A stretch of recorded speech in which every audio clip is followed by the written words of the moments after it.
Okay, so it's been a long time since I have made a Slaw Talk video, and I thought I'd update you guys. I thought about doing it over the years, but thinking and doing is two different things.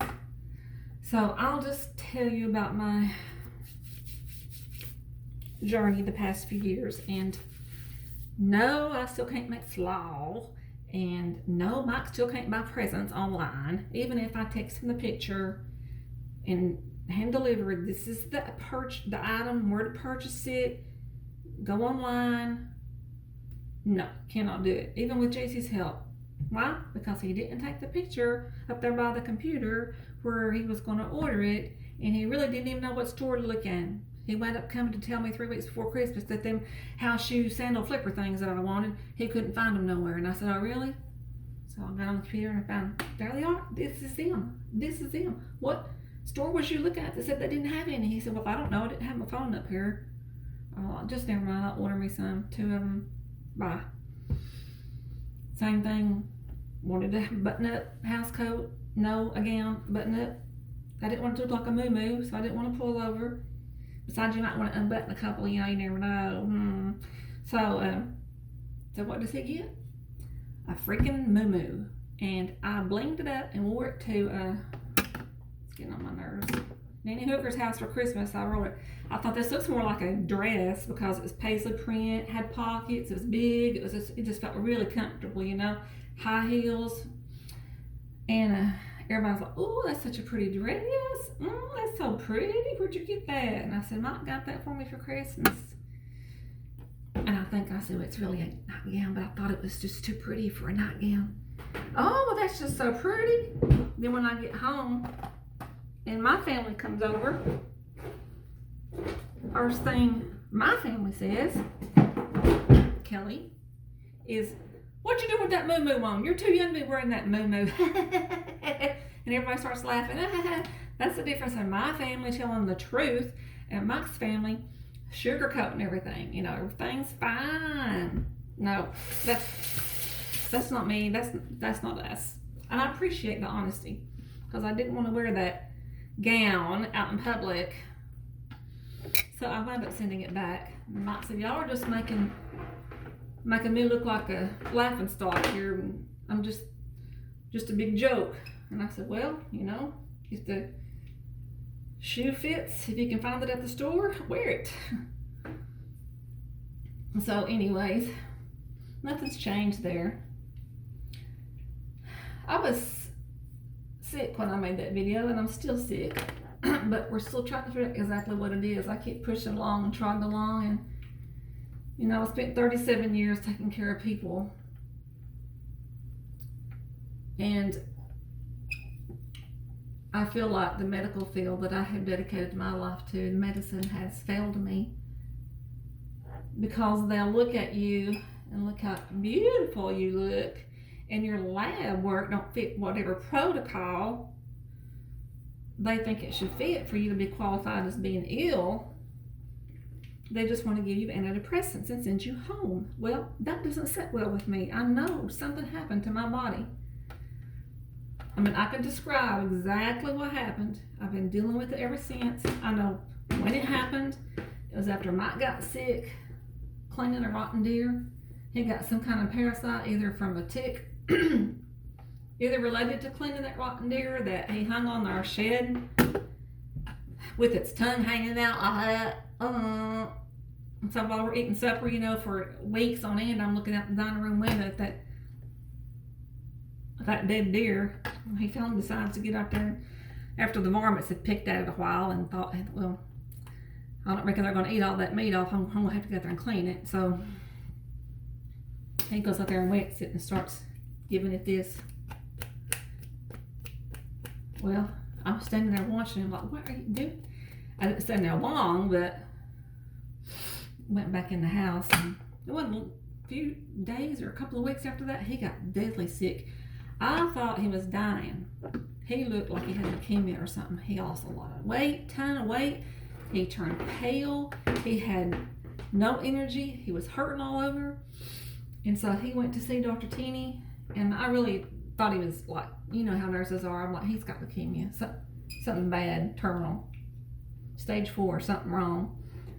So he winds up putting him on antibiotic. Now, I don't even know that he did any lab work. I think that he just heard what he had done and then just put him on antibiotics. Well, he started getting better, but it took 2 or 3 different kinds and 2 or 3 different rounds till he finally got over it, which I think is still in his body. But right now I'm trying to save myself. You know, that's what us nurses are supposed to do, right? Take care of ourselves. But he says, quit trying to make me sick. I'm not sick. I'm like, yes, you are. You keep asking me the same things over and over and over and over and over and over. He's got a big time brain fog, which I do too. He's hurting all over. He has a retinoid cyst in the back of his head, which I feel like it's just that organism that protects, gets a protective biofilm around it, and it can just survive in your body for years. And he wound up having an autoimmune colitis. And so I think that bacteria that was initially in his body was never eradicated, and I think it was passed to me, and that's my story, and I'm sticking to it. But my symptoms were different than his. Soon after he got sick, I started feeling a bug crawling right here and right here. Like, I kept looking in my pocket to see if my phone was vibrating, but my phone wasn't in my pocket.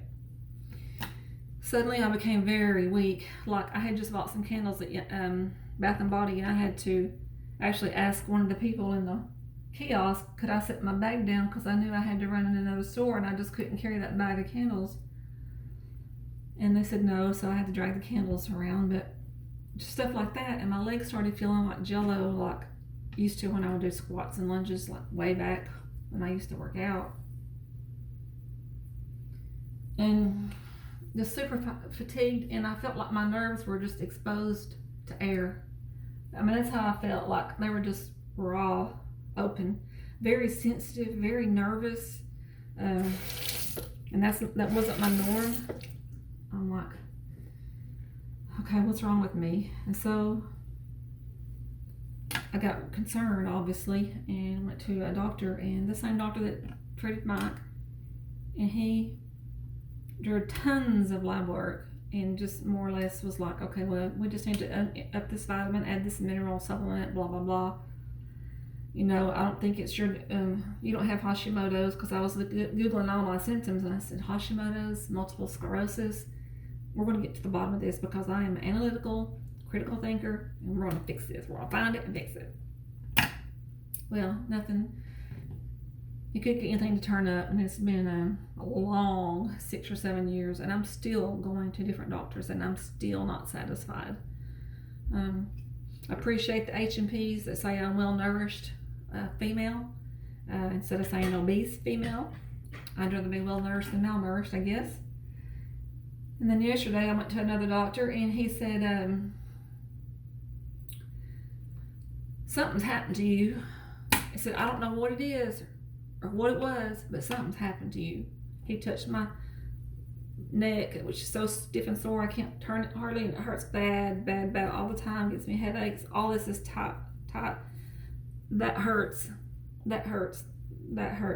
Everything hurts, and I'm still easily fatigued, and sometimes, a lot of times in the hospital, people just walk past me because I'm walking so slow. But anyway, this doctor yesterday said, what did you weigh 50 when you was 50 when all this started? I thought, about the same. I mean, my weight hadn't fluctuated that much, and so I went into menopause. He said, well, what did you weigh when you were 40? I said, well, when I was 40, we think 40 to 40. Jesse was 5 or 6. I said, probably like 170.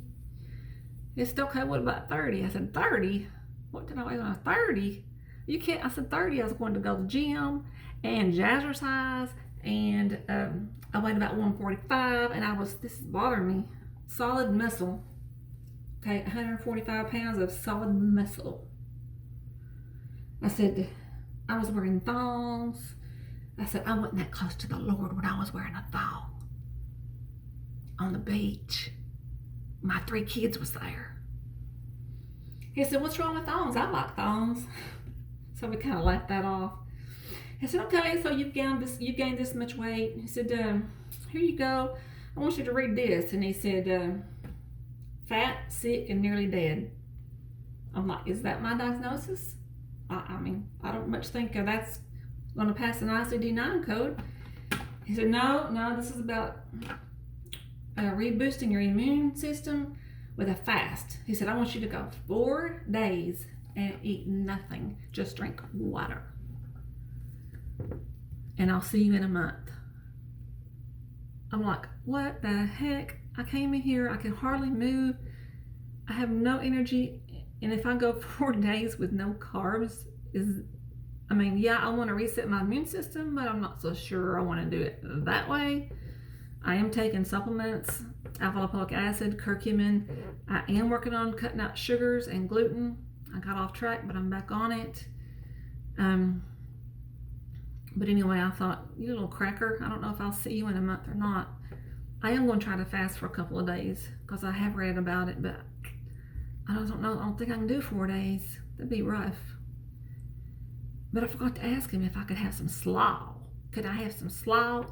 He said, you need to get a glucometer because your blood sugar, I don't think it'll drop, but it might. I'm like, I know how that feels. Mine will drop to 40 in a heartbeat, and if I can't get something to my mouth pretty quick, I'd be in the floor.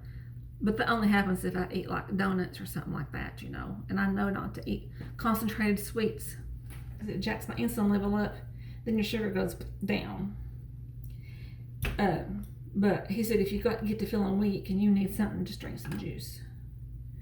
So I guess that juice out of that slaw at Momo's is real good and sweet, so that would probably get my sugar up pretty fast.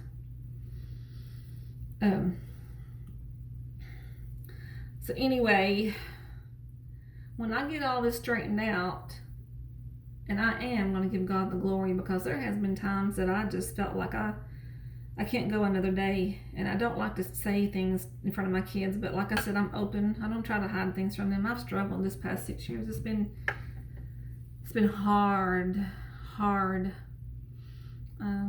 emotional strain and stress, other things, things going on, and sometimes we put the load of the world and the weight of the world and the cares of not our world. That doesn't bother me so much as my personal circle of friends and family, and try to fix it all. And God brings us to a point and a place and time when he says, you know what, you were not created to carry the weight of the world on your shoulders. Give it to me. And I would give control. I would let Jesus take the wheel, then I would take it back. Not because I didn't trust him so much, but that I wanted to be in control. I wanted to be able to direct my own outcome. So when I had my thyroid taken out 4 years ago, thinking Hashimoto's, which wound up, I haven't had it. I had it actually confirmed on a biopsy. I thought that was gonna